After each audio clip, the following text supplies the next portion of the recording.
আসসালামু আলাইকুম রহমতুল্লাহি ওয়া বারাকাতুহু।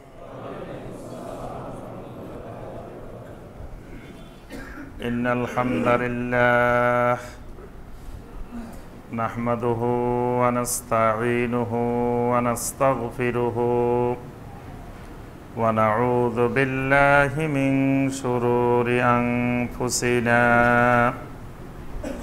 ومن سيئات أعمالنا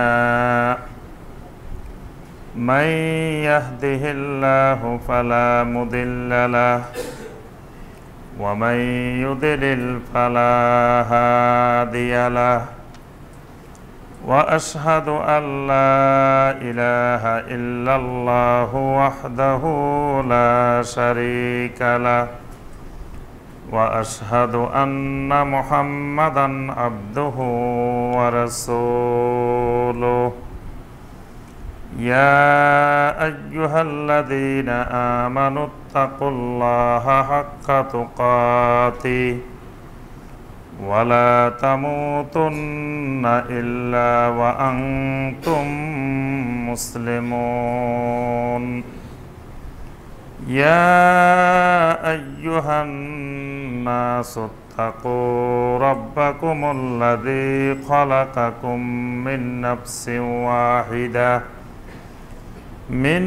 نفس واحدة وخلق منها زوجها وبث منهما رجالا كثيرا ونساء واتقوا الله الذي تساءلون به والأرحام إن الله كان عليكم رقيبا يا أيها الذين آمنوا اتقوا الله وقولوا قولا سديدا يصلح لكم أعمالكم ويغفر لكم ذنوبكم ومن يطع الله ورسوله فقد فاز فوزا عظيما اللهم صل على محمد وعلى آل محمد كما صليت على إبراهيم وعلى آل إبراهيم إنك حميد مجيد اللهم بارك على محمد وعلى آل محمد كما باركت على إبراهيم وعلى آل إبراهيم إنك حميد مجيد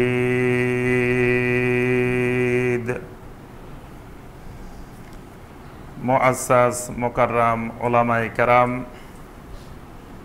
দূরের এবং কাছের সম্মানিত দ্বীনী ভাই এবং বোনেরা, আল্লাহ রাব্বুল আলামিনের দরবারে কোটি কোটি শুকরিয়া যে মহান রাব্বুল আলামিন আমাদেরকে 1439 হিজরি সনের 10 শাবান তারিখে সলাতুল জুমুআ আদায় এবং খুতবাতুল জুমুআ শোনার উদ্দেশ্যে আল্লাহ রাব্বুল আলামিনের পবিত্র ঘর মসজিদে উপস্থিত হওয়ার পরে কোরআনে কারীম এবং হাদিস নববী সাল্লাল্লাহু আলাইহি ওয়াসাল্লাম থেকে আল্লাহ রাব্বুল আলামিনের দ্বীন সম্পর্কে কিছু কথাবার্তা বলার এবং শোনার তৌফিক দিয়েছেন, সেই মহান রাব্বুল আলামিনের শুকর আদায় করি, সকলে বলি আলহামদুলিল্লাহ।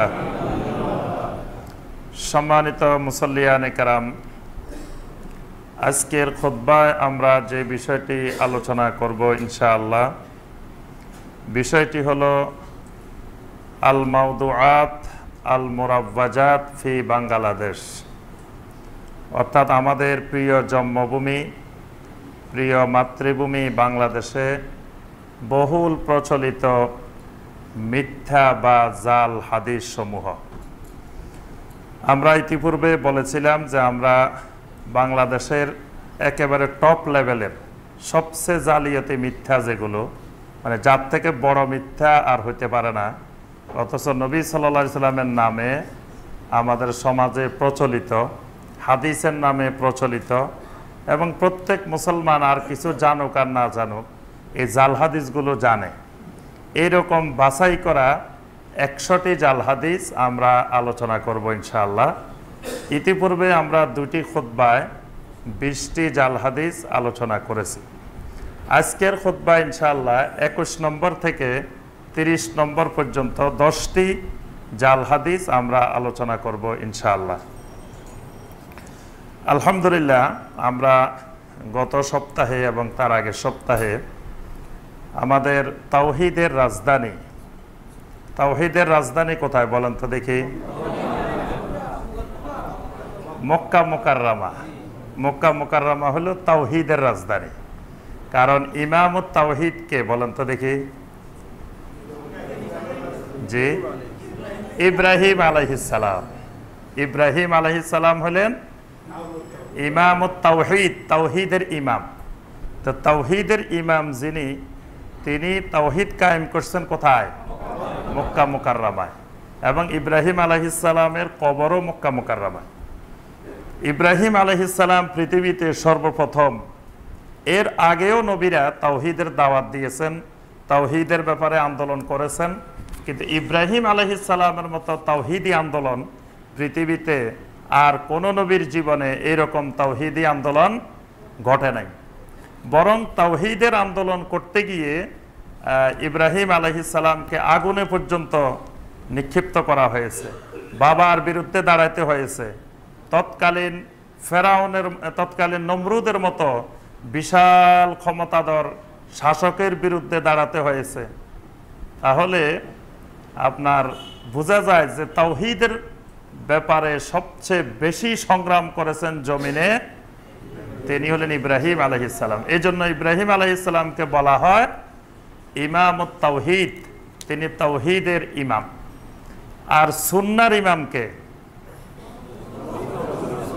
ইমামুস সুন্নাহ মুহাম্মদুর রাসূলুল্লাহ সাল্লাল্লাহু আলাইহি ওয়াসাল্লাম।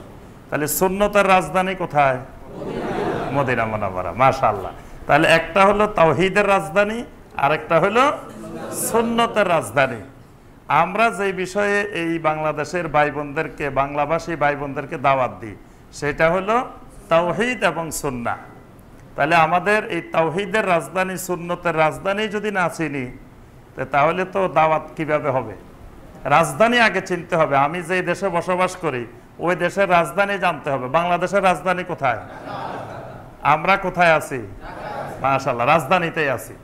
রাজধানীর সাথে যে এলাকার, যে অঞ্চলের সম্পর্ক যত বেশি, ওই এলাকা তত বেশি উন্নত, তত বেশি অগ্রগামী। ঢাকার সাথে চট্টগ্রামের উন্নয়ন সবচেয়ে বেশি, সবচেয়ে জোরালো। আপনার 4 লাইন হয়েছে কোথায়? ঢাকা চট্টগ্রামে প্রথম। এই জন্য দেখেন ঢাকার পরে চট্টগ্রাম বাংলাদেশের মধ্যে সবচেয়ে উন্নত। উত্তরবঙ্গে যমুনা সেতু হওয়ার আগে এক সময় অনুন্নত ছিল। যখন আলহামদুলিল্লাহ যমুনা সেতু হয়ে গেছে, এখন দেখেন উত্তরবঙ্গের অর্থনীতি, উন্নয়ন, অনেক পরিবর্তন, অনেক ডেভেলপ। এখানে যে অঞ্চলটা বাকি আছে বরিশাল, খুলনা, সেখানে আমাদের পদ্মা সেতুর কাজ চলতেছে। পদ্মা সেতু হইলে দেখবেন যে ওই অঞ্চলের চেহারা পরিবর্তন হয়ে যাবে ইনশাআল্লাহ। কেন পরিবর্তন হবে? সেতুর সাথে সম্পর্কটা কি? সম্পর্কটা হলো রাজধানীর সাথে যোগাযোগ। রাজধানীর সাথে একটা দেশের বিভিন্ন অঞ্চলের যোগাযোগ যত বৃদ্ধি পাবে, তত ওই এলাকার, ওই অঞ্চলের উন্নতি, অগ্রগতি, অর্থনৈতিক যাত্রা অগ্রগামী হবে। সুবহানাল্লাহ। ঠিক একইভাবে তাওহীদের রাজধানীর সাথে যত মুসলিমের যোগাযোগ বৃদ্ধি পাবে, সুন্নতের রাজধানীর সাথে যত যোগাযোগ বৃদ্ধি পাবে, ততই মুসলিম উম্মার ঈমান, তাওহীদ, সুন্নাহ শক্তিশালী হবে। সুবহানাল্লাহ। তো এই জন্য এই তাওহীদের রাজধানী এবং সুন্নতের রাজধানীর সাথে আলহামদুলিল্লাহ এখন আমাদের যোগাযোগ আগের থেকে অনেক বেশি। এখন আমরা ঘরে বসে মক্কা মুকাররমার সালাত দেখতে পাই, ঘরে বসে মদিনা মুনাওয়ারার মসজিদে নববীর সালাত সরাসরি এখান থেকে দেখতে পাই। এখন আর কেউ আমাদেরকে এসে মিথ্যা গল্প গুজব বললে মক্কা মদিনার এখন আর ঠকানো সম্ভব নয়, আলহামদুলিল্লাহ। এই জন্য এখন আর ওই জাল হাদিসের যুগও আস্তে আস্তে শেষ হয়ে আসতেছে। কারণ কোনটা জাল হাদিস কোনটা সহি হাদিস রাজধানীর সাথে যোগাযোগ বাড়ার পরে আমরা ধরে ফেলতে পারতেছি যে কোনটা সহি কোনটা দঈফ কোনটা জাল। আলহামদুলিল্লাহ আমাদের tafsirulquran.com এর যে সকল স্টুডেন্ট রয়েছেন, মুহিব্বিন রয়েছেন, আমাদের এই নদ্দা সরকার বাড়ি জামে মসজিদের যে সকল স্টুডেন্ট মুহিব্বিন সারা দুনিয়াতে রয়েছেন, সকলের জন্য আলহামদুলিল্লাহ আমরা তাওহীদের রাজধানী মক্কা মুকাররমায় এবং সুন্নতের রাজধানী মদিনা মুনাওয়ারায় সকলের জন্য দোয়া করেছি। এবং গত শুক্রবার মসজিদে নববীতে 2 খুতবার মাঝখানে ইমাম সাহেব যখন বসছেন ঠিক ওই সময়ে একেবারে খাস করে এই নদ্দা সরকার বাড়ি জামে মসজিদের স্টুডেন্ট এবং মুহিব্বিনদের জন্য দোয়া করেছি। আল্লাহ পাক আমাদের সবাইকে জান্নাতের মধ্যেও আমরা একসাথে বসবাস করার, একসাথে দেখা হওয়ার আল্লাহ পাক তৌফিক দান করুন। সম্মানিত ভাইরা, আমরা যে জাল হাদিসগুলো আলোচনা করতেছি এই জাল হাদিসগুলো আমাদের অনেক সম্মানিত বক্তা ভাইদের, বড় বড় বক্তা ভাইদের ইনকামের উপার্জনের ওয়াজের মূল ফাতেহ। কিন্তু ওনাদের সাথে আমাদের কোনো শত্রুতাও নাই, হিংসাও নাই, আমরা ওনাদের বিরোধীও না। আমরা যদি এগুলো না বলে বাঁচতে পারতাম, না বললে ভালো। আমাদের আরেকজন ভাইয়ের রুজি রোজগারে ইনকামে আমরা আক্রমণ করতে যাব কেন? ওই ভাই যদি কিছু মিথ্যা বলে ইনকাম করতে পারে আমাদের অসুবিধা কি? তিনি তো আমাদের আরেকজন ভাই। কিন্তু মিথ্যাটা এত জঘন্য আকারে পৌঁছে গেছে যে এটা শুধু ওই ভাইকে সংশোধন করলে কাজ হবে না। যদি একজন বলতেন তাহলে ওই ভাইয়ের সাথে আমরা গোপনে সাক্ষাৎ করে ভাইকে সংশোধন করার চেষ্টা করতাম। কিন্তু এটা এত শত শত মানে ভাইদের মুখে মুখে লক্ষ লক্ষ মুসলিমের অন্তরে ঢুকে গেছে, একজন দুইজনকে বলে সংশোধন করা সম্ভব না। এই জন্যই আমরা অনেক ভাইয়ের মনে কষ্ট দিয়ে হলেও আমরা এই জাল হাদিসগুলো আলোচনা করতেছি। কারণ যে ভাইয়েরা এই জাল হাদিস প্রচার প্রসার করতেছেন তাদের তো এটা মনে কষ্ট যাবে যে উনি মনে হয় আমাদের রুজি রোজগার বন্ধ করে দিতে চায়, উনি মনে হয় আমাদের উপরে আমাদের ক্ষতি করতে চায়। আল্লাহর কসম, আপনাদের কারো ক্ষতি করা আমাদের উদ্দেশ্য নয়। আমাদের উদ্দেশ্য এই সহজ সরল সাধারণ মুসলিমগুলার ঈমানকে রক্ষা করা। তাদের ঈমানের ভিতরে যে মিথ্যা আকীদাগুলো ঢুকে আছে, নবী সাল্লাল্লাহু আলাইহি ওয়াসাল্লামের হাদিস বলে তারা জানে, অথচ এগুলো হাদিস না, এগুলো মিথ্যা কথা। এই জিনিসটা এই দেশের ভাই বোনদেরকে জানাই দেওয়া, এটাই আমাদের একমাত্র উদ্দেশ্য। তো যে সকল ভাইয়েরা মনে কষ্ট পান, প্রথমে আমরা তাদের কাছে ক্ষমা চেয়ে নিচ্ছি।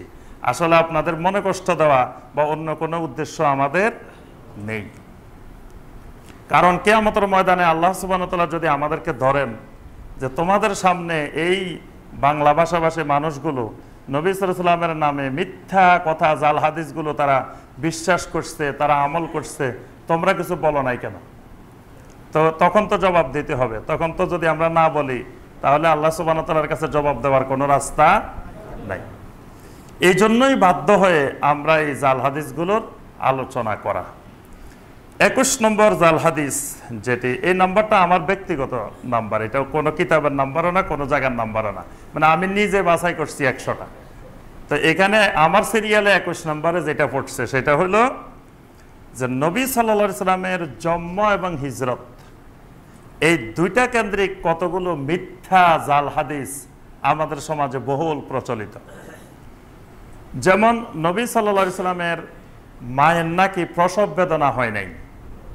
নবী সাল্লাল্লাহু আলাইহি সাল্লামের মায়ের কোনো প্রসব বেদনা হয় নাই। নবী সাল্লাল্লাহু আলাইহি সাল্লামের মায়ের কোনো ব্লাড, কোনো রক্ত যায় নাই। নবী সাল্লাল্লাহু আলাইহি সাল্লাম এমনি একটা নূরের মতো বের হয়ে গেছেন অস্বাভাবিকভাবে। এইরকম অসংখ্য মিথ্যা কথা আমাদের সমাজে এরকম প্রচলিত আছে এবং দেখবেন ওয়াজ মাহফিলে এগুলো আমরা ছোটবেলা থেকে শুনে আসতেছি এবং শুনি আর চোখের পানি পালাই আর সুবহানাল্লাহ বলি যে আল্লাহু আকবার, আমাদের রাসূল দেখো আল্লাহ পাক কিভাবে কোনো প্রসব বেদনা দেন নাই, মাকে একটু কষ্ট দেন নাই, মার একটু রক্ত ভাঙ্গে নাই, কত সহজ সুন্দরভাবে মায়ের পেট থেকে বের হয়ে গেছেন। অথচ এটা একেবারে ভিত্তিহীন বানোয়াট মিথ্যা কথা। এখন অনেকে বলেন যে এটা বললে অসুবিধা কি, এটা তো নবী সাল্লাল্লাহু আলাইহি ওয়াসাল্লামের শান মান মর্যাদা বাড়াইতেছি। কিন্তু নবী সাল্লাল্লাহু আলাইহি ওয়াসাল্লামের নামে মিথ্যা কথা বলে সম্মান বাড়াইলে এটা সম্মান বাড়ে না, সম্মান কমে যায়। আমরা মনে করি না মিথ্যা বলে হইলো রাসূলের সম্মান বাড়ানো দরকার। এই জন্য নবী এমনি আসছে, কথাটা তো আমাদের কাছে খুব ভালো লাগে। আমাদের রাসূল যদি এরকম আসতেন তো এটা তো খুশির খবর, এটা তো অখুশির কিছু নয়, আমরাও খুশি। কিন্তু অখুশি এই জায়গায় যে নবী সাল্লাল্লাহু আলাইহি সাল্লামের কোনো হাদিসে আমাদেরকে বলা হয় নাই যে নবী সাল্লাম বলেন না আমি আমার মায়ের পেট থেকে কোনো প্রকারের প্রসব বেদনা ছাড়া, কোনো প্রকারের এরকম ছাড়া আমি অস্বাভাবিকভাবে বের হয়ে মায়ের পেট থেকে চলে আসছি। এটা যদি নবী সাল্লাল্লাহু আলাইহি সাল্লাম আমাদেরকে বলে দিতেন তাহলে আমরা বিশ্বাস করতে, মেনে নিতে কোনো অসুবিধা ছিল না। কিন্তু আমরা বলছি জাল হাদিস দুই রকমের, মনে আছে? কি কি রকম বলেন তো দেখি। একটা হলো সনদ সহকারে হাদিসের কিতাবে ঢুকে গেছে, আরেকটা হলো সনদ নাই, হাদিসের কিতাবে ঢুকেও নাই, মানুষের মুখে মুখে। দুই ধরনের আছে। এই জাতীয় কথা যেগুলো, এগুলো সনদবিহীন, কোনো হাদিসের কিতাবেই ঢুকে নাই। মানে 1400 বছর ধরে বাতাসে উঠতেছে, হাওয়ার মধ্যে উঠতেছে, মানুষের মুখে মুখে, কিন্তু কোনো হাদিসের কিতাবে এটা ঢুকে নাই, সনদ হিসাবে ঢুকে নাই। কিন্তু দেখা যায় আমাদের দেশের অনেক সম্মানিত ভাই ওয়াজ মাহফিলে এগুলো বয়ান করে, আর এগুলো বয়ান করলে মানুষ খুব খুশি হয় আর চোখের পানি ফেলায়। আল্লাহু আকবার, আমাদের রাসূলের কত মুজিজা, আমাদের রাসূল দুনিয়াতে আসার সময় এইভাবে চলে আসছে, কি খুশি, আর চোখের পানি ফেলায়। কিন্তু কথাটা কি? ডাহা মিথ্যা কথা। তারপরে নবী সাল্লাল্লাহু আলাইহি ওয়াসাল্লাম হিজরত করতেছেন। হিজরতের সময় প্রথমে মক্কা মুকাররমায় বাড়ি থেকে বের হয়ে কোথায় আশ্রয় নিয়েছিলেন? জি, সাওর পাহাড়ে। সাওর পাহাড়ের এখন যেটা জাবালে সুর বলে, জাবালে নূর আর জাবালে সুর। এই জাবালে সুর বা এটা শুদ্ধ উচ্চারণ হলো জাবালে সাওর। এই সাওর পাহাড়ের গুহায় নবী সাল্লাল্লাহু আলাইহি ওয়াসাল্লাম অংশ ছিলেন, 3 দিন ছিলেন। এখানে একটা প্রসিদ্ধ ঘটনা আছে যে এখানে আবু বকর রাদিয়াল্লাহু তাআলা আনহুকে সাপে কামড়াইছে। এই ঘটনা শুনছেন? যে বলে যে একটা সাপ দীর্ঘদিন ধরে অপেক্ষা করতেছে আমার নবীজিকে দেখবেন, কিন্তু আবু বকর সব গর্ত বন্ধ করছে, এক গর্ত বন্ধ করতে পারে না, এখানে পা দিয়ে রেখেছে। এখন সাপে তো সব গর্তে যায়, দেখে যে কোনো দিক দিয়ে নবী সাল্লাল্লাহু আলাইহি ওয়াসাল্লামকে দেখার সুযোগ পায় না। সর্বশেষ বাধ্য হয়ে সাপে কি করছে? আবু বকর রাদিয়াল্লাহু তাআলা আনহুর পায়ের মধ্যে কামড় দিছে নবীজিকে দেখার জন্য। দেখো, গাছে চিনলো, মাছে চিনলো, সাপে চিনলো, আমরা চিনলাম না। কামড় দেওয়ার পরে আবু বকর রাদিয়াল্লাহু তাআলা আনহু পা সরাই ফেলছেন এবং বিষের ব্যথায় কাঁদতেছেন। চোখের পানি নবী সাল্লাল্লাহু আলাইহি ওয়াসাল্লাম আবু বকরের কোলের উপরে শুয়েছিলেন, চোখের পানি নবী সাল্লাল্লাহু আলাইহি ওয়াসাল্লামের গায়ের উপরে পড়ছে। পড়ার পরে আল্লাহ রাসূল তাকায় দেখে আবু বকর কান্দে। কি ব্যাপার? আবু বকর বলতেছে যে আমার তো এরকম এরকম সাপে কামড়াই দিছে। নবী সাল্লাল্লাহু আলাইহি ওয়াসাল্লাম একটু থুতু মুবারক লাগাই দিছে পায়ে দিয়ে, সাথে সাথে ভালো হয়ে গেছে। কথাটা তো কত সুন্দর। এরকম হলে আমাদের নবীর মুজিজা, আমরা খুশির খবর। কিন্তু একজন প্রখ্যাত মুহাদ্দিস, ওনার নাম হলো দরবেশ হুত রাহিমাহুল্লাহ, তার প্রসিদ্ধ একটা কিতাব আসনাল মাতালেব, এই কিতাবের 286 নম্বর পৃষ্ঠায় তিনি লিখেছেন ওয়া আন্নাল হাইয়াতা লাদাগাত আবা বকর ফিল গার বাতিলুন লা আসলালাহু। তিনি বলছেন যে বিভিন্ন সিরাতের কিতাবে বিভিন্ন জায়গায় আমরা দেখি যে একটা সাপ আবু বকরকে এরকম গুহার মধ্যে কামড় দিছে। এই কথাটা বাতিলুন, বাতিলুন তো বুঝে গেছেন, বাতিল কথা, মিথ্যা কথা, লা আসলালাহু, এটার কোনো ভিত্তি কোনো জায়গায় নাই। তাহলে উনার মতো মুহাদ্দিস গবেষণা করে দেখছেন এটা কোনো হাদিসের কিতাবে কোনো জায়গায় সনদ সহকারে পাওয়া যায় না। কিন্তু কিছু সিরাতের কিতাবে নবী সাল্লাল্লাহু আলাইহি ওয়াসাল্লামের কিছু জীবনী লিখতে গিয়ে অনেক জীবনী সিরাতের মধ্যে এই কথাগুলো লিখছেন। তাহলে সিরাতের সব কথাও যে হাদিস ভিত্তিক তা না। সিরাতের মধ্যে অনেক কিছু ইসরায়েলি রাওয়ায়াত থেকে আসছে, বিভিন্ন দিক থেকে আসছে, বিভিন্নভাবে আসছে। তো এই জন্য তিনি বলতেছেন যে এটা বাতিলুন লা আসলালাহু, এটা মিথ্যা কথা, এটার কোনো ভিত্তি কোনো জায়গায় নাই। তাহলে দেখেন এই কথাগুলো কিন্তু আমাদের দেশে জানে না এরকম মানুষ খুব কম আছে। যে লোক নামাজ পড়ে না সেও জানে আবু বকরকে যে সাপে কামড়াইছে, এটা দেখবেন যে জীবনে এক ওয়াক্ত নামাজ পড়ে না সেও জানে, কারণ শুনতে শুনতে শুনতে শুনতে এটা একেবারে মুখস্থ হয়ে গেছে। আচ্ছা, 22 নম্বর জাল হাদিস। 22 নম্বর জাল হাদিস হলো নবী সাল্লাল্লাহু আলাইহি ওয়াসাল্লামের মেরাজ হয়েছিল। হয়েছে না? নবী সাল্লাল্লাহু আলাইহি ওয়াসাল্লামের মেরাজের রাত্রিতে নবী সাল্লাল্লাহু আলাইহি ওয়াসাল্লাম জুতা পরে গেছিলেন। কি পরে গেছেন? জুতা পরে যাওয়ার পরে নবী সাল্লাল্লাহু আলাইহি ওয়াসাল্লাম যখন আরশে উঠতেছেন, তো নবী সাল্লাল্লাহু আলাইহি ওয়াসাল্লাম জুতা খুলে ফেলছেন। আর আল্লাহ পাক বলতেছে, এই রাসূল, আপনি জুতা খুলতেছেন কেন? আপনি জুতা পরেই আসেন, কারণ আমার আরশ দীর্ঘদিন ধরে অপেক্ষা করতেছে আপনার জুতার ধুলা নেওয়ার জন্য। নাউজুবিল্লাহ। এটা একেবারে সনদবিহীন মিথ্যা বানোয়া জাল হাদিস। নবী সাল্লাল্লাহু আলাইহি ওয়াসাল্লাম জুতা পরে গেছেন কি জুতা নেন নাই, এই কথাই কোনো জায়গায় আসে নাই। জুতা খোলা তো দূরের কথা, নবী সাল্লাল্লাহু আলাইহি ওয়াসাল্লাম যে মেরাজে গেছেন, আসলে জুতা পরে গেছেন না জুতা রেখে গেছেন, এই বর্ণনা কোনো সহিহ দঈফ জাল কোনো হাদিসে আসে নাই, জুতার বর্ণনাই আসে নাই। এরপরে নবী সাল্লাল্লাহু আলাইহি ওয়াসাল্লাম আরশে গেছেন, এই বর্ণনাটাও কোনো জায়গায় আসে নাই। যতগুলো কোরআন এবং সুন্নাহ মেরাজের আয়াত এবং হাদিস পাওয়া যায়, সর্বোচ্চ নবী সাল্লাল্লাহু আলাইহি ওয়াসাল্লাম সিদরাতুল মুনতাহা পর্যন্ত গিয়েছেন, এতটুকু বর্ণনা পাওয়া যায়। সিদরাতুল মুনতাহার উপরে গেছেন, এইরকম কোন বর্ণনায় কোনো হাদিসে পাওয়া যায় না। তো প্রথমে আরশে গেছেন কিনা সেটারে কোনো দলিল প্রমাণ নাই। সেখানে জুতা খোলা না খোলা তো পরের কথা। তারপরে তিনি রফরফে করে গেছেন, এই রফরফের কথাও কোনো হাদিসের মধ্যে বর্ণিত হয় নাই। তারপরে এবং যারা এই জাল হাদিস বানান, তারা সূরা তাহার 12 নম্বর আয়াতটাও বলেন। তারা বলেন যে ফাখলানা আলাইকা ইন্নাকা বিল ওয়াদিল মুকাদ্দাসে তুয়া, যে মুসা আলাইহিস সালাম যখন তুর পাহাড়ে গিয়েছিলেন, আল্লাহ পাক বলছেন ফাখলানা আলাইকা। মুসা আলাইহিস সালাম জুতা পরে গেছিলেন, আল্লাহ পাক বলছেন ফাখলানা আলাইকা, এই মুসা জুতা খোলো, কারণ ইন্নাকা বিল ওয়াদিল মুকাদ্দাসে তুয়া, কারণ তুমি একটা সম্মানিত পবিত্র উপত্যকার উপরে আরোহণ করতেছ, জুতা পরে আসা যাবে না। কয় দেখেন, মুসা নবী মেরাজে যাই জুতা খুলে রাখতে বলছেন, আর আমাদের নবী জুতা খুলতে চাইছেন, কিন্তু আমাদের নবী কে আল্লাহ পাক বলছেন না, আপনি জুতা নিয়ে আসেন। সম্পূর্ণ ডাহা মিথ্যা কথা। এবং 600 হিজরি পর্যন্ত, 6ষ্ঠ শতাব্দী পর্যন্ত যত ইতিহাসের কিতাব, যত সিরাতের কিতাব এসেছে, এসব কিতাবে এই বিষয়ে কোনো উল্লেখই ছিল না। পরবর্তীতে কোন ইতিহাসের কিতাবে, কোন সিরাতের কিতাবে এই জাতীয় ঘটনা বর্ণনা করা হয়েছে। আব্দুল হাই লখনবী রাহমাহুল্লাহ, আব্দুল হাই লখনবী তিনি হানাফি মাযহাবের একজন প্রখ্যাত আলেম। আব্দুল হাই লখনবী তিনি তার কিতাবের আল আসার কিতাবের 37 নম্বর পৃষ্ঠায় তিনি এই কথাটা স্পষ্ট করে বর্ণনা করেছেন যে এটা সম্পূর্ণরূপে মিথ্যা কথা এবং জাল হাদিস।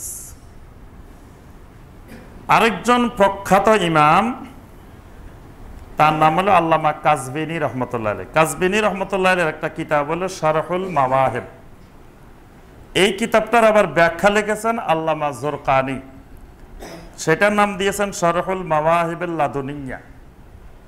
এই কিতাবের 8ম খণ্ডের 223 পৃষ্ঠায় লেখা হয়েছে, লাম ইয়ারিদ ফি হাদিসিন সহিহিন ওয়ালা হাসানিন ওয়ালা দাঈফিন আন্নাহু জাওয়াজা সিদরাতাল মুনতাহা। তিনি লিখেছেন যে এমন কোন সহিহ হাদিস বা হাসান হাদিস বা দুর্বল হাদিস, দঈফ হাদিস আসে নাই যে নবী সাল্লাল্লাহু আলাইহি ওয়াসাল্লাম সিদরাতুল মুনতাহা অতিক্রম করেছেন। এরকম কোন সহিও আসে নাই, হাসানও আসে নাই, কোন দঈফ হাদিসও আসে নাই।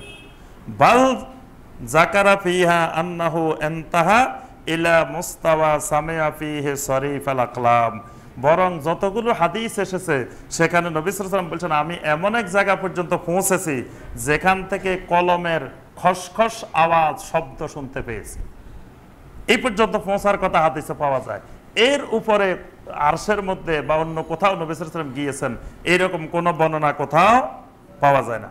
ওয়ামান যাকারা আন্নাহু জাওয়াজা যালিকা ফাআলাইহিল বায়ান, তিনি বলেন যারা বলে যে নবী সাল্লাল্লাহু আলাইহি ওয়াসাল্লাম এর উপরে আরো অতিক্রম করেছেন, ফাআলাইহিল বায়ান, তাদের ব্যাপারে আমার অনেক কথাবার্তা আছে, অর্থাৎ তাদের কথা সঠিক নয়, তাদের কথা মিথ্যা কথা।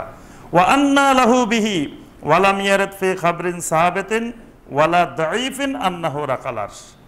বলতেছেন এটা কেমন করে সম্ভব যেখানে একটা হাদিসে আসে নাই, খবরে আসে নাই, সহিহ না দঈফ না, যে নবী সাল্লাল্লাহু আলাইহি ওয়াসাল্লাম আরশে আরোহণ করছেন। ওয়া ইফতারাউ বাদিহিম লা ইউলতাফাত, সুতরাং কেউ যদি আল্লাহর ব্যাপারে, আল্লাহ রাসূলের ব্যাপারে মিথ্যা কথা বলেন, তো লা ইউলতাফাত ইলাইহি, সেই দিকে আমাদের তাকানোর দরকার নাই। এটাই আহলুস সুন্নাহ ওয়াল জামাতের আকীদা। তো যেখানে নবী সাল্লাল্লাহু আলাইহি ওয়াসাল্লাম আরশে গেছেন কিনা এটারই কোনো দলিল প্রমাণ নাই, সেখানে জুতা খোলার প্রশ্নই তো আসে না। অথচ আমরা সবাই জানি কিন্তু আমাদের রাসূল জুতা নিয়ে আরশে উঠছে। এই জন্য অনেকে গান বানাইছে যে আরশে মুআল্লার চেয়ে তুমি খাঁটি তুমি হও। খাঁটি কোন জায়গা? আরশে মুআল্লার থেকে। আরশে মুআল্লার চেয়ে তুমি দামি তুমি হও, দামি হলো মদিনা। নাউজুবিল্লাহ, এটাও আরেক গুনাহের কথা যে আরশে মুআল্লার থেকে নাকি মদিনার দাম বেশি, মদিনার মাটির দাম আরশে মুআল্লার থেকে বেশি। নাউজুবিল্লাহ, এটা এই আকীদা থেকে আসছে যে নবী সাল্লাল্লাহু আলাইহি ওয়াসাল্লামের জুতার ওই ধুলাবালির জন্য আরশ অপেক্ষা করতেছে, তাহলে বোঝা যায় আরশের থেকে মদিনার দাম বেশি, মদিনার ধুলাবালির দাম বেশি। এই জন্যই আকীদা ঢুকছে, জাল হাদিসের কারণে এটা ঢুকছে। আচ্ছা, 22 নম্বর গেল এটা। 23 নম্বর জাল হাদিস। আমরা নামাজের মধ্যে আত্তাহিয়াতু পড়ি না? আত্তাহিয়াতু দুইটা পড়ি, একটা ছোট আত্তাহিয়াতু আর একটা কি বড় আত্তাহিয়াতু। ছোট আত্তাহিয়াতু হইলো কোন পর্যন্ত? আবদুহু ওয়া রাসূলুহু পর্যন্ত। আর বড় আত্তাহিয়াতু হলো দরুদ শরীফ, তারপর দোয়া মাসুরা, সবগুলা মিলে বড় আত্তাহিয়াতু। বাংলাদেশে আত্তাহিয়াতু দুই ভাগে বিভক্ত, একটা ছোট আত্তাহিয়াতু আর একটা বড় আত্তাহিয়াতু। আচ্ছা, ছোট আত্তাহিয়াতু যেটা, এটা নাকি মেরাজের রাত্রিতে পাওয়া গেছে। মানে নবী সাল্লাল্লাহু আলাইহি ওয়াসাল্লাম যখন মেরাজে গেলেন, গিয়ে আল্লাহ পাক জিজ্ঞাসা করতেছেন, আমার হাবিব দোস্ত পৃথিবী থেকে আসছেন, আমার জন্য কি নিয়ে আসছেন? তো নবী সাল্লাল্লাহু আলাইহি ওয়াসাল্লাম কি বললেন? আত্তাহিয়াতু লিল্লাহি ওয়াস সালাওয়াতু ওয়াত তাইয়্যিবাত। আবার দোস্ত তো এটা নিয়ে গেছে, এখন আল্লাহ কি দিবেন? আল্লাহ পাক বললেন, আসসালামু আলাইকা আইয়ুহান নাবিয়্যু ওয়া রাহমাতুল্লাহি ওয়া বারাকাতুহু। তখন আল্লাহ রাসূল চিন্তা করতেছেন, হায় সর্বনাশ, আল্লাহ যে সালামটা দিছে, সালামটা তো ঠিক মতো হয় নাই। নাউজুবিল্লাহ, কারণ আল্লাহর সালামের মধ্যে খালি আমাকে সালাম দিছে, আমার উম্মতের তো দেয় নাই। তখন নবী সাল্লাল্লাহু আলাইহি ওয়াসাল্লাম কি বললেন? আসসালামু আলাইনা ওয়া আলা ইবাদিল্লাহিস সালিহিন। কই দেখেন, দয়ার নবী, আমার দয়াল নবীজি মেরাজে যায়, আরশে যায়, উম্মত বলে নাই, উম্মতেরে ঢুকাই দিছে। ওয়া আলা ইবাদিল্লাহিস সালিহিন, যে আল্লাহ আমার সালেহীন বান্দা যারা তোমার, তাদের উপরেও সালাম। খালি আমাকে সালাম দিলে হবে না, আমার সালেহীন বান্দারা। ফেরেশতারা শুনি রয়েছে চারিদিকে যে আল্লাহর কথা, রাসূলের কথা শুনতেছে। শুনে ফেরেশতারা চিৎকার দিয়ে বলে উঠলো, আশহাদু আল্লা ইলাহা ইল্লাল্লাহু ওয়া আশহাদু আন্না মুহাম্মাদান আবদুহু ওয়া রাসূলুহু। কথাটা কত সুন্দর করে মিলাইছে, দেখছেন? যে আল্লাহকে বলছেন রাসূল, রাসূল আল্লাহ রাসূলকে বলছেন, আবার ফেরেশতারা বলছেন। কথাটা কত সুন্দর, অথচ এটা সনদবিহীন একেবারে ডাহা মিথ্যা কথা। মানে এটা সনদ আকারেও কোথাও জাল হাদিস ঢুকে নাই, এটা মুখে মুখের মিথ্যা কথা। অথচ দেখবেন এটা মেরাজের রাত আসলে বয়ান বেশি চলে। কয়দিন আগে মেরাজের রাত গেছে না? যেদিন মেরাজের রাত সেদিন আমরা মক্কা মুকাররমায়, তো আমাদের সাথে অনেক ভাই গেছেন, আরো বাংলাদেশের অনেক ভাই। দেখে যে বাংলাদেশের বাইরে খালি ঘুরে, রাত্রে সারা রাত ঘুমায় না, মসজিদে হারামে একবার এদিকে ঘুরে, একবার এদিকে ঘুরে, একবার এদিকে ঘুরে। আমি কই কি ভাই এরকম ঘোরাঘুরি করতেছে? কয় হুজুর আজকে না সবে মেরাজ, এখানে কই বয়ানও নাই, দোয়াও নাই, কোনো দিকে কিছু দেখি না। আমরা তো খুঁজতেছি আজকে মেরাজের রাত, মক্কায় আসছি, এখানে কিছু দোয়া হবে, জিকির আজকার হবে, কিছু হবে, কোনো জায়গায় কিছু দেখি না। তা আমি বললাম যে ওইটা হলো বাংলাদেশের ইসলাম, ওইটা মক্কা মদিনার ইসলাম না। মেরাজের রাত্রে ওয়াজ হইব, বয়ান হইব, দোয়া হইব, জিকির আজকার হইব, এটা হলো বাংলাদেশের প্রচলিত ইসলাম। এটা রাসূল সাল্লাল্লাহু আলাইহি ওয়াসাল্লামের প্রবর্তিত প্রচলিত ইসলাম না। এজন্য ওই রাজধানীতে যাই খুঁজতে হবে আসলে রাজধানীতে আছে কিনা। তো এই মেরাজের রাত্রি আসলে আমরা এই গল্প শুনি, এই বয়ান আমরা ছোটবেলা থেকে শুনে আসতেছি যে এই আত্তাহিয়াতু এটা নাজিল হয়েছে কোন দিন?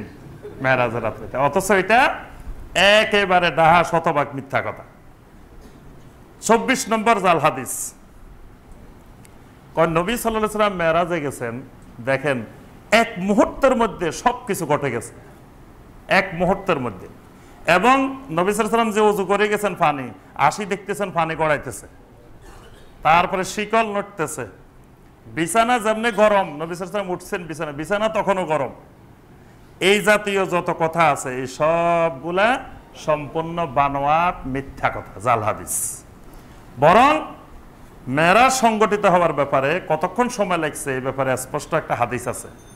হাদিসটি মাজমাউজ জাওয়ায়েদ আল্লামা হাইসামি রাহমাহুল্লাহ এই হাদিসটি সংরক্ষণ করেছেন। হাদিসটির মধ্যে আছে যে নবী সাল্লাল্লাহু আলাইহি ওয়াসাল্লাম রাত্রের প্রথম ভাগে গেছেন, রাত্রের শেষ ভাগে ফিরে আসছেন। তা আবু বকর রাদিয়াল্লাহু তাআলা আনহু সকালবেলা আসছেন, এসে নবী সাল্লাল্লাহু আলাইহি ওয়াসাল্লামকে বললেন, ইয়া রাসূলুল্লাহ আইনা কুনতাল লাইলা ফাকাদাল তামাসতুকা ফি মাকানিক ফালাম আজিদিকা। হে আল্লাহ রাসূল সাল্লাল্লাহু আলাইহি ওয়াসাল্লাম, সারা রাত ধরে আমরা আপনাকে খুঁজতেছি, কিন্তু আপনাকে আমরা কোথাও পাচ্ছিলাম না, আমরা তো পেরেশান হয়ে গেছিলাম। কারণ তখন শত্রুদের চতুর্দিকে শত্রুদের আনাগোনা, নবী সাল্লাল্লাহু আলাইহি ওয়াসাল্লামকে হত্যা করে ফেলবেন যে কোনো সময়ে। সাহাবায়ে কেরাম প্রতি মুহূর্তে মুহূর্তে নবী সাল্লাল্লাহু আলাইহি ওয়াসাল্লামকে পাহারা দিতেন, খবর নিতেন। পুরা রাত ধরে নবী সাল্লাল্লাহু আলাইহি ওয়াসাল্লামকে পান নাই, রাত্রের প্রথম অংশ থেকে শেষ অংশ পর্যন্ত পান নাই। রাত্রির শেষ ভাগে নবী সাল্লাল্লাহু আলাইহি ওয়াসাল্লাম মেরাজ সম্পন্ন করে ফিরে আসছেন। তাহলে বোঝা যায় মেরাজ এক মুহূর্তে হয় নাই, মেরাজ একটা রাতে সংগঠিত হয়েছে। এজন্য আল্লাহ পাক বলছেন সুবহানাল্লাযী আসরা, যে তিনি সেই সুবহান আল্লাহ যিনি তার বন্ধুকে রাত্রিকালীন ভ্রমণ করিয়েছেন। আসরা মানে, ইসরা মানে রাত্রিকালীন ভ্রমণ। ভ্রমণটা দিনে হয় নাই, ভ্রমণটা রাত্রিকালীন ভ্রমণ। তো কিন্তু আমরা জানি যে এটা এক মুহূর্তের মধ্যে সব হয়ে গেছে, সব নড়াচড়া করতে। এই এক মুহূর্তের মধ্যে হওয়া এই কথাটা জাল হাদিস, এটা মিথ্যা কথা। আচ্ছা, 25 নম্বর জাল হাদিস, খুবই মজার জাল হাদিস। এই মজার জাল হাদিস আজ এক সপ্তাহ ধরে আমি প্রায় 10-15 জন আমাদের বড় বড় দামি দামি বক্তার ওয়াজ শুনছি।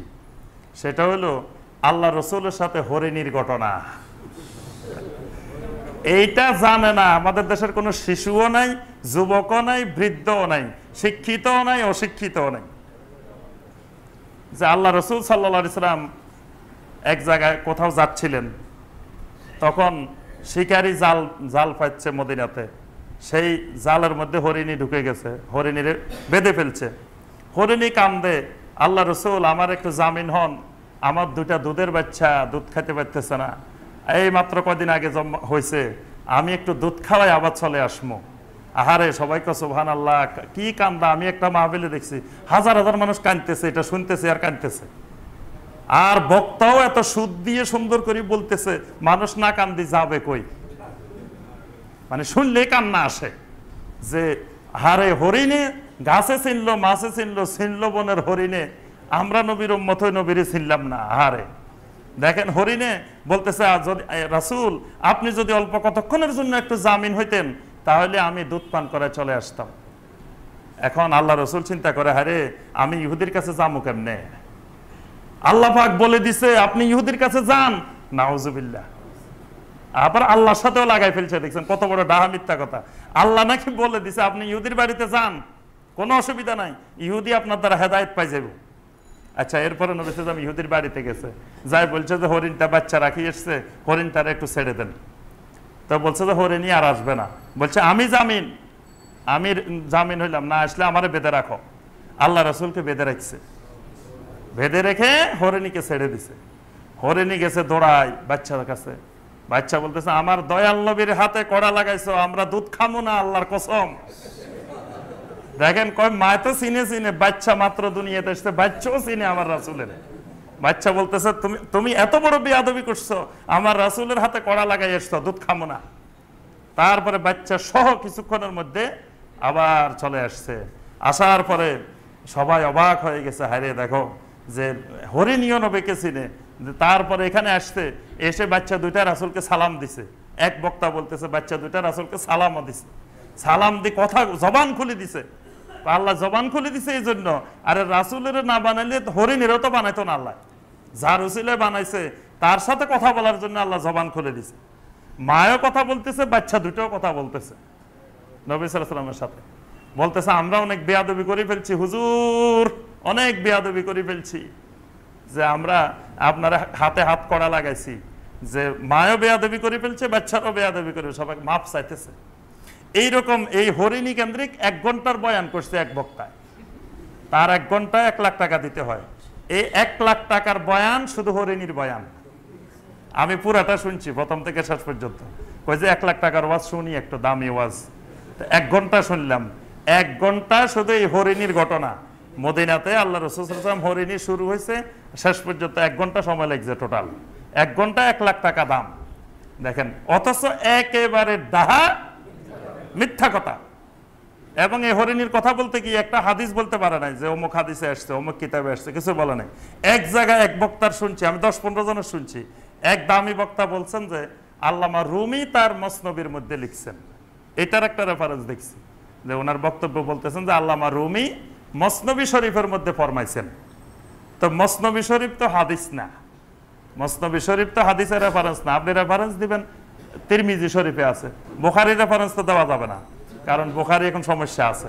তো আপনি রেফারেন্স দিবেন তিরমিজি, আবু দাউদ, তারপরে মুসনাদে আহমদ, অন্যান্য যত হাদিসের কিতাব আছে প্রসিদ্ধ আমরা যেগুলো চিনি, সেগুলো থেকে বলবেন যে অমুক হাদিসের এত নম্বর জায়গায় ওই জায়গায় বলা আছে সেখানে। কিন্তু রেফারেন্স একটা পাওয়া গেছে, সেটা হলো মুসনবি শরীফে। এই হরিণীর যত কথা, এটা হলো সনদবিহীন মিথ্যা কথা। আল্লামা সাখাবী রাহমাতুল্লাহ আলাইহি তার কিতাব আল মাকাসিদের 170 পৃষ্ঠায় লিখছেন এটা সম্পূর্ণ সনদবিহীন মিথ্যা কথা। আল্লামা মোল্লা আলী কারি রাহমাহুল্লাহ আল আসরারের 95 পৃষ্ঠায় লিখছেন যে এটা সম্পূর্ণরূপে ডাহা মিথ্যা কথা। এগুলো যে মিথ্যা কথা, এগুলো কিন্তু আমরা বলতেছি না, এগুলা মুহাদ্দিসিনে কেরাম আরো অনেক আগে, আরো শত বছর আগে বলে গেছেন, 100, 200, 500 বছর আগে। হয়তো আমরা না জানার কারণে এতদিন আমরা জানি নাই। 26 নম্বর জাল হাদিস। 26 নম্বর জাল হাদিস হলো আল্লাহ রাসূল সাল্লাল্লাহু আলাইহি ওয়াসাল্লাম একদিন ফাতেমার বাড়িতে গেছেন, মা ফাতেমার বাড়িতে যাই দেখেন যে হাসান হোসেন কাঁদতেছে। হাসান কান্দে, হোসেন কান্দে, কান্দে মা ফাতেমা, সবাই কাঁদতেছে। কি ব্যাপার? আজকে 3 দিন ধরে হাসান হোসেনে কিছু খাইতে পারে নাই, অভুক্ত অবস্থায় আছে। তারপরে মা ফাতেমাও কান্দে, আলীও কান্দে, সবাই কাঁদতেছে। আল্লাহ রাসূল সাল্লাল্লাহু আলাইহি ওয়াসাল্লাম তখন এই ক্ষুধা মিটানোর জন্য এক ইহুদির বাড়িতে গেছে কাজ করতে। ইহুদির বাড়িতে কাজ করতে যাই ইহুদি আল্লাহ রাসূলকে মারছে। আহারে দেখো, হাসান হোসাইনের ক্ষুধা মিটাইতে চাই, আল্লাহ রাসূল মাইরও খাইছেন ইহুদির হাতে। তাও কি কষ্টে দিন যাপন করছে। হাসান হোসেনের জারি শুনে নাই এমন মুসলমান বাংলাদেশে নাই। হাসান হোসেনের জারি খুব কমন, প্রসিদ্ধ জারি, সবার মুখে মুখে। অথচ একেবারে সনদবিহীন সম্পূর্ণ মিথ্যা কথা যে হাসান হোসেন ক্ষুধায় রয়েছে, আল্লাহ রাসূল সাল্লাল্লাহু আলাইহি ওয়াসাল্লাম কাজ করতে গেছেন ইহুদির বাড়িতে, ইহুদি মারছেন, এই জাতীয় যত বানোয়াট কাহিনী আছে এগুলো সব মিথ্যা কথা। 27 নম্বর জাল হাদিস। 27 নম্বর হলো বেলালের জারি। বেলালের জারি শুনছেন? বেলাল আর রাবিয়া বসরির ঘটনা। কোথায় কোন আমলে বেলাল, কোন আমলে রাবিয়া বসরি, একজনের সাথে একজনের দেখা সাক্ষাৎ হয় নাই। বেলাল রাদিয়াল্লাহু তাআলা হলেন সাহাবী, আর রাবিয়া বসরি হলেন হাসান বসরির সাথেও আছে, আবার বেলালের সাথেও আছে। তারপরে হায়াত বাড়াই ফেলছে। বেলালের এক কই লাঠির আঘাতে, মানে এক আওয়াজে, এক হাত দিয়ে আপনার ওই রাবিয়া বসরির অনেক হায়াত বাড়াই ফেলছে। তারপরে 7টা রুটি খাওয়াইছে, 70 বছরের হায়াত বাড়ি গেছে। এরকম বেলালের ব্যাপারে অসংখ্য মিথ্যা কথা বেলালের জারির মধ্যে, এগুলো সব বানোয়াট মিথ্যা কথা। আচ্ছা, 28 নম্বর যে জাল হাদিস, সেটি হলো কুলসুমার বাড়িতে জিয়াফত, বিশাল জিয়াফত দিছে ওসমান গনির বাড়িতে, কিন্তু ফাতেমারে দাওয়াত দেয় নাই। গরিব বলি ফাতেমারেও দাওয়াত দেয় নাই, হাসান হোসাইনেরও দাওয়াত দেয় নাই। হাসান কান্দে, হোসাইন কান্দে, কান্দে আমার মা ফাতেমা, আকাশ কান্দে, জমিন কান্দে, সব কান্দতেছে, হারে মা ফাতেমারে দাওয়াত দিল না। মা ফাতেমারেও দাওয়াত দেয় নাই, হাসান হোসাইনেরও দাওয়াত দেয় নাই। এই দাওয়াত না দেওয়ার কারণে কুলসুমে এত বড় জিয়াফতের ব্যবস্থা করছে, পরে কি হয়েছে? খাবার সব পাথর হয়ে গেছে। নাউযুবিল্লাহ। সাহাবায়ে কেরামের ব্যাপারে এই আকীদা যদি কোনো মুসলমান পোষণ করে তার ঈমান চলে যাবে। কারণ সাহাবায়ে কেরাম এত নিষ্ঠুর ছিলেন না যে নিজের বোনের দাওয়াত দিবে না, নিজের বাড়িতে জিয়াফত হবে। যেখানে মক্কা মুকাররমা থেকে সাহাবায়ে কেরাম গেছেন হিজরত করে, মুহাজির ভাইয়েরা, তারা তাদের ভাইও হয় না, বাপও হয় না, আত্মীয় হয় না, কিচ্ছু হয় না, জীবনে দেখা সাক্ষাৎও হয় নাই। আল্লাহর দ্বীনের কারণে হিজরত করে মদিনা গেছেন। সেই মদিনার আনসার ভাইয়েরা তাদের বাড়ি ঘর জায়গা জমিন সব ভাগ করে করে দিয়ে দিচ্ছেন যাদেরকে, যারা আল্লাহর দ্বীনের জন্য সমস্ত সম্পদ বিতরণ করছেন, সমস্ত সম্পদ দ্বীনের জন্য দিয়ে দিচ্ছেন। আর সেই মানুষগুলো নাকি জিয়াফত দিছে, খানা দিছে, আর বোনের দাওয়াত দেয় নাই, হাসান হোসেনের দাওয়াত দেয় নাই, গরিব বলে দাওয়াত দেয় নাই। নাউজুবিল্লাহ। অর্থাৎ এগুলো আমাদের ঈমান নষ্ট করার জন্য কোন শয়তান, কোন ইসলাম বিরোধী চক্র এগুলো বানাই দিছে। আর মুসলমানেরা শুনে আর কান্দে। কত মহিলা কান্দতে দেখছি আমি, শুনে শুনে এই হাসান হোসেনের কুলসুমের জারি শুনে আর কান্দে, শুনে আর কান্দে। খালি আহারে কি ঘটনা ঘটছে, ওই আমলে মানুষ কত নিষ্ঠুর ছিল। দেখো খালি এই আমলের মানুষ খারাপ না, ওই আমলের মানুষ আরো কত খারাপ ছিল। নাউজুবিল্লাহ। সাহাবায়ে কেরামের ব্যাপারে আকীদা ঢুকাই দিছে। এটা শিয়াদেরও একটা চক্রান্ত। শিয়ারা সাহাবায়ে কেরামদেরকে কাফের মনে করে, এজন্য শিয়ারা এসব আকীদা ঢুকাই দেয় যে যাতে সাহাবায়ে কেরামদেরকে খারাপ মনে করে। এজন্য আমরা যে কিছুদিন আগে ঘন ঘন শুনতাম, ইদানিং বন্ধ হয়ে গেছে, কয় রাফল ইয়াদান করে কেন, কয় সাহাবীরা বগলের নিচে মূর্তি নিয়ে আসতো। ঘন ঘন শুনতাম বিভিন্ন জায়গায়, ইদানিং কম শুনি।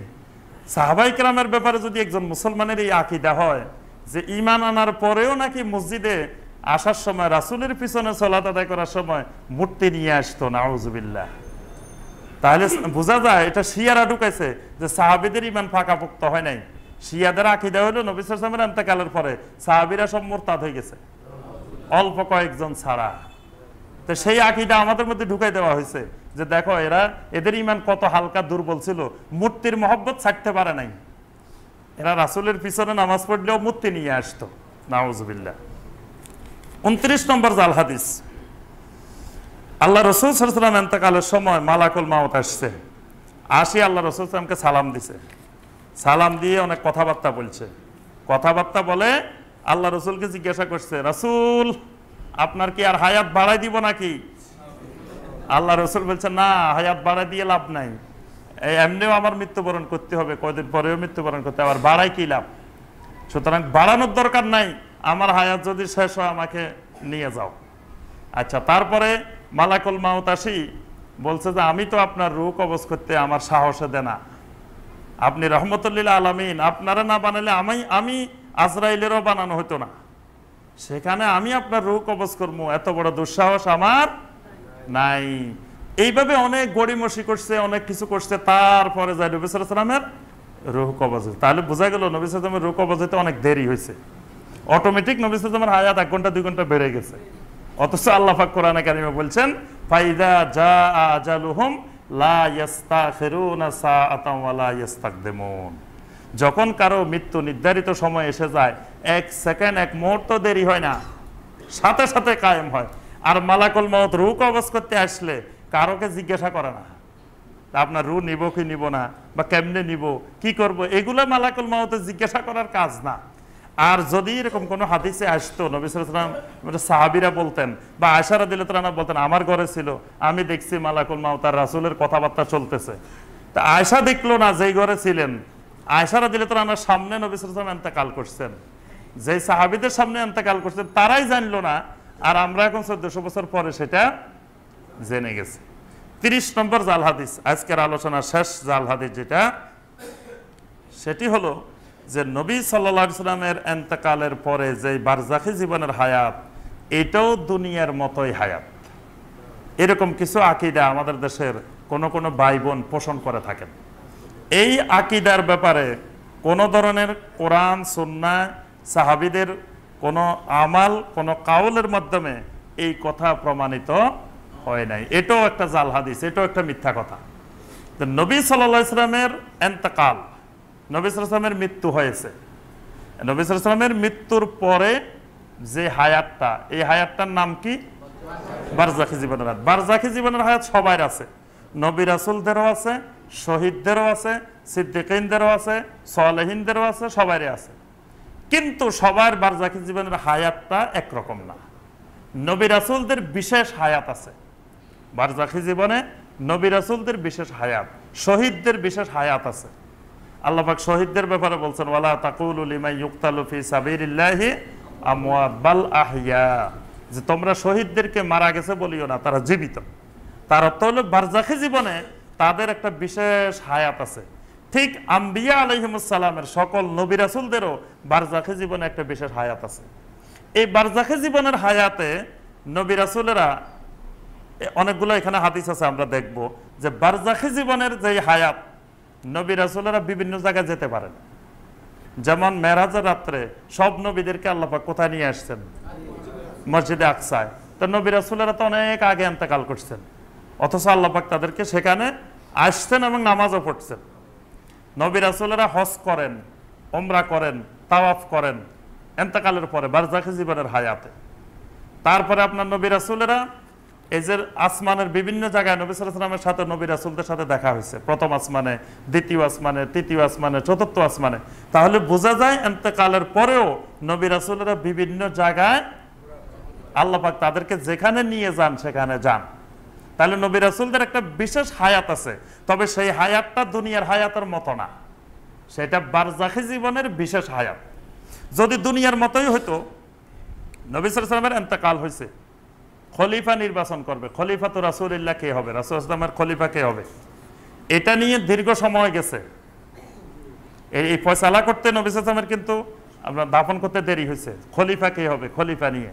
তো নবী সাল্লাল্লাহু আলাইহি ওয়াসাল্লাম যদি দুনিয়ার হায়াতের মতোই জীবিত হইতেন, তো নবী সাল্লাল্লাহু আলাইহি ওয়াসাল্লাম বলে দিলে হইতো না, এই তোমরা এত কিছু করো কেন, আবু বকর খলিফা হবে, এটা বলে দিতে পারতেন না? তো নবী সাল্লাল্লাহু আলাইহি ওয়াসাল্লামের সামনে সাহাবীরা এটা নিয়ে আপনার পরামর্শ করতেছে, আলোচনা করতেছে কে খলিফা হবে, নবী সাল্লাল্লাহু আলাইহি ওয়াসাল্লামের দাফন কাফন দেরি হয়ে যাচ্ছে, তারপরেও নবী সাল্লাল্লাহু আলাইহি ওয়াসাল্লাম কিছু বললেন না তাদেরকে যে অমুকের খলিফা বানাও, এরকম কোনো নির্দেশনা নবী সাল্লাল্লাহু আলাইহি ওয়াসাল্লাম দেন নাই। তারপরে নবী সাল্লাল্লাহু আলাইহি ওয়াসাল্লামকে গোসল কেমনে করাইবেন, কাপড় খুলবেন কি খুলবেন না, এটা নিয়ে সাহাবায়ে কেরামের মধ্যে দ্বন্দ্ব। কিন্তু নবী সাল্লাল্লাহু আলাইহি ওয়াসাল্লাম কোনো ঘোষণা দিলেন না, এই আমি কি মরছি নাকি, আমার গোসল করাইবা কেন, এরকম কোনো কথাও নবী সাল্লাল্লাহু আলাইহি ওয়াসাল্লাম বলেন নাই। অথবা তোমরা এইভাবে করো, এরকম কোনো সিদ্ধান্ত নবী সাল্লাল্লাহু আলাইহি ওয়াসাল্লাম দেন নাই। তারপরে আবু বকরের খেলাফত আমলে কত রকমের সমস্যা, বন্ড নবীদের সমস্যা, যাকাত অস্বীকারীর সমস্যা, অসংখ্য সমস্যা আবু বকর রাদিয়াল্লাহু আনহু পড়ছেন, কিন্তু নবী সাল্লাল্লাহু আলাইহি ওয়াসাল্লাম একবারও কোনো সমাধান দেন নাই। আলী রাদিয়াল্লাহু আনহুর খেলাফত কালে মুসলিমের সাহাবারা যুদ্ধ করে মারামারি করে কতজন মারা গেলেন, কিন্তু নবী সাল্লাল্লাহু আলাইহি ওয়াসাল্লাম কোনো সমাধান দিলেন। আয়েশা রাদিয়াল্লাহু আনহা নবী সাল্লাল্লাহু আলাইহি ওয়াসাল্লামের কবরের পাশ থেকে যুদ্ধ করার জন্য বের হয়েছেন, কার সাথে? আলী রাদিয়াল্লাহু আনহুর সাথে। নবী সাল্লাল্লাহু আলাইহি ওয়াসাল্লাম একটা ধমক দিয়ে তো থামাই দিতে পারতেন, কবরের থেকে আমাদের দেশের ওলিয়া উলিয়াদের জন্য হাত বাইর করে দেন, নবী সাল্লাল্লাহু আলাইহি ওয়াসাল্লাম হাত বাইর করে দিয়ে মুসাফাও করে। আর আয়েশারে শুধু কবর থেকে একটা ধমক দিলে হইতো যে এই আয়েশা কই যাচ্ছ, আলীর সাথে যুদ্ধ করার জন্য যাচ্ছ, খবরদার বাইরে না, এই কথা বললে তো আয়েশা আর বাইরে হতেন না। কিন্তু আয়েশা রাদিয়াল্লাহু আনহাকে কোনো সমাধানে নবী সাল্লাল্লাহু আলাইহি ওয়াসাল্লাম দেন নাই। তারপরে ফাতেমা রাদিয়াল্লাহু আনহা, আলী রাদিয়াল্লাহু আনহু, আব্বাস রাদিয়াল্লাহু আনহু আবু বকরের শক্ত করে ধরছে যে আমাদেরকে ওয়ারিস দিতে হবে, ওয়ারাসাত দিতে হবে, নবী সাল্লাল্লাহু আলাইহি ওয়াসাল্লামের মৃত্যুর পরে ওয়ারাসাত দিতে হবে। আচ্ছা, যদি নবী সাল্লাল্লাহু আলাইহি ওয়াসাল্লাম জীবিত থাকতো, জীবিত মানুষের ওয়ারিস হয় নাকি? মারা গেলে না ওয়ারিস হয়? এরা সবাই দাবি করছে যে রাসূল মারা গেছেন, আমাদেরকে ওয়ারিস দাও। আর আবু বকর রাদিয়াল্লাহু আনহু বলছেন, আল্লাহ রাসূল বলছেন যে নবী রাসূলদের কোনো ওয়ারিস হয় না, এজন্য আবু বকর রাদিয়াল্লাহু আনহু তাদেরকে কোনো ওয়ারাসাত দেন নাই। তো নবী রাসূলদের বারজাখে জীবনের হায়াত সম্পর্কে কিছু হাদিস আছে। এই হাদিসগুলোর কারণে আমাদের কোনো ভাই আকীদার ক্ষেত্রে বিভ্রান্ত হয়ে গেছে।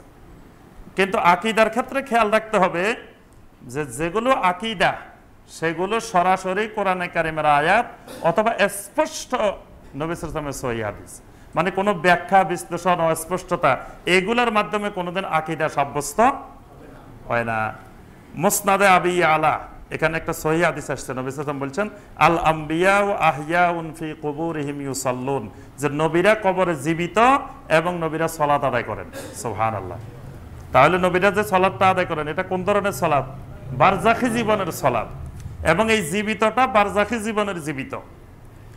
আবু দাউদের মধ্যে এসেছে হাদিস, নবী সাল্লাল্লাহু আলাইহি ওয়াসাল্লাম বলছেন মা মিন আহাদিন ইউসাল্লিমু আলাইয়া ইল্লা রাদ্দাল্লাহু আলাইয়া রূহি, কেউ যদি আমার উপরে সালাম দে আল্লাহ রাব্বুল আলামিন আমার রূহকে ফেরত দেন, হাত্তা আরুদ্দা আলাইহিস সালাম, আমি তার সালামের উত্তর দিই। সুবহানাল্লাহ। তাহলে অনেকে বলেন যে সারাদিনে তো সালাম চলতেছে, তা আল্লাহ পাক রূহ তো আর ফেরায় নেওয়ারও সুযোগ নেই, একবার দিছে যে কন্টিনিউ আছে, তো রূহ থাকা মানে তো জীবিত। কথা ঠিক আছে, কিন্তু জীবিত, কিন্তু সেটা বারজাখী জীবনের জীবিত। এরপরে আপনার আরেকটি হাদিসে আসছে, নবী সাল্লাল্লাহু আলাইহি ওয়াসাল্লাম বলছেন মান সাল্লা আলাইয়া ইনদা কাবরি সামেতুহু কেউ যদি আমার কবরের সামনে আমাকে আমার উপরে দরুদ পেশ করে সামে তো আমি সেটা শুনি, সুবহানাল্লাহ। আমার কবরের সামনে দরুদ পেশ করলে সেটা আমি শুনি, আর দূরের থেকে পেশ করলে উলিম তো সেটা আমাকে জানাই দেওয়া হয়। তাহলে কবরের সামনে পেশ করলে শুনেন, এই শোনাটা কোন ধরনের শোনা? বারজাখে জীবনের শোনা। এই জন্য আব্দুল্লাহ বিন ওমর রাদিয়াল্লাহু তাআলা আনহুমা নবী সাল্লাল্লাহু আলাইহি ওয়াসাল্লামের কবরের সামনে গেলে সালাম দিতেন, আসসালামু আলাইকা ইয়া রাসূলুল্লাহ। তো অন্যান্য সময় সালাম দিতেন, আসসালামু আলাইকা আইয়ুহান নাবিয়্যু ওয়া রাহমাতুল্লাহি ওয়া বারাকাতুহু। তো নবী সাল্লাল্লাহু আলাইহি ওয়াসাল্লাম কবরের সামনে গেলে কেন বলতেন আসসালামু আলাইকা ইয়া রাসূলুল্লাহ? যে নবী সাল্লাল্লাহু আলাইহি ওয়াসাল্লাম সেখানে শুনেন, বলছেন সামি'তুহু, নবী সাল্লাল্লাহু আলাইহি ওয়াসাল্লাম বলছেন আমি সেটা শুনি। আরেকটি হাদিসের মধ্যে আসছে যে নবী সাল্লাল্লাহু আলাইহি ওয়াসাল্লামকে জিজ্ঞাসা, নবী সাল্লাল্লাহু আলাইহি ওয়াসাল্লাম বললেন শুক্রবার হলো তোমাদের জন্য আফদাল দিন, এই দিন তোমরা বেশি বেশি করে আমার উপরে দরুদ পেশ করো, কারণ তোমাদের দরুদ আমার কাছে পেশ করা হয়। তো সাহাবায়ে কেরাম জিজ্ঞাসা করলেন, ইয়া রাসূলুল্লাহ আপনার কাছে দরুদ কিভাবে পেশ করা হয়? আপনি তো মারা যাবেন, কাদ বালিতা, আপনি তো মাটির সাথে মিশে যাবেন, আপনার সাথে আপনার কাছে দরুদগুলো কিভাবে পেশ করা হবে? তখন নবী সাল্লাল্লাহু আলাইহি ওয়াসাল্লাম বললেন, ইন্নাল্লাহা আযজা ওয়া জাল্লা কাদ হাররামা আলাল আরদে আন তাকুলা আজসাদাল আমবিয়া আলাইহিমুস সালাম।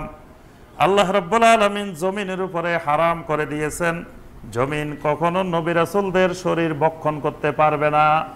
সুবহানাল্লাহ। কোন নবী রাসূলের শরীর জমিন কখনো ভক্ষণ করবে না। নবী রাসূলদের শরীরটা জমিনে একবারে অক্ষত অবস্থায় যেভাবে দাফন করবে, এইভাবেই কিয়ামত পর্যন্ত বিদ্যমান থাকবে। জমিন নবী রাসূলদের শরীর খাবে না। তো তাহলে নবী রাসূলদের শরীর ঠিক আছে, কিন্তু যে হায়াত, যে শোনা, যেই সালাত আদায় করা, এগুলো সব বারজাখী জীবনে। যদি জাগতিক জীবনের হইতো তো নবী সাল্লাল্লাহু আলাইহি ওয়াসাল্লামের ইন্তেকালের পরে সাহাবীদের সাথে দেখা হইতো, কিন্তু কোনো সাহাবী বলেন নাই যে আমরা নবী সাল্লাল্লাহু আলাইহি ওয়াসাল্লামকে দেখছি, বা আমাদের সাথে অমুক বাজারে নবী সাল্লাল্লাহু আলাইহি ওয়াসাল্লামের দেখা হয়েছে। আমাদের এখানে নদ্দা বাজারেও নবী সাল্লাল্লাহু আলাইহি ওয়াসাল্লামের সাথে দেখা হয় অনেকের।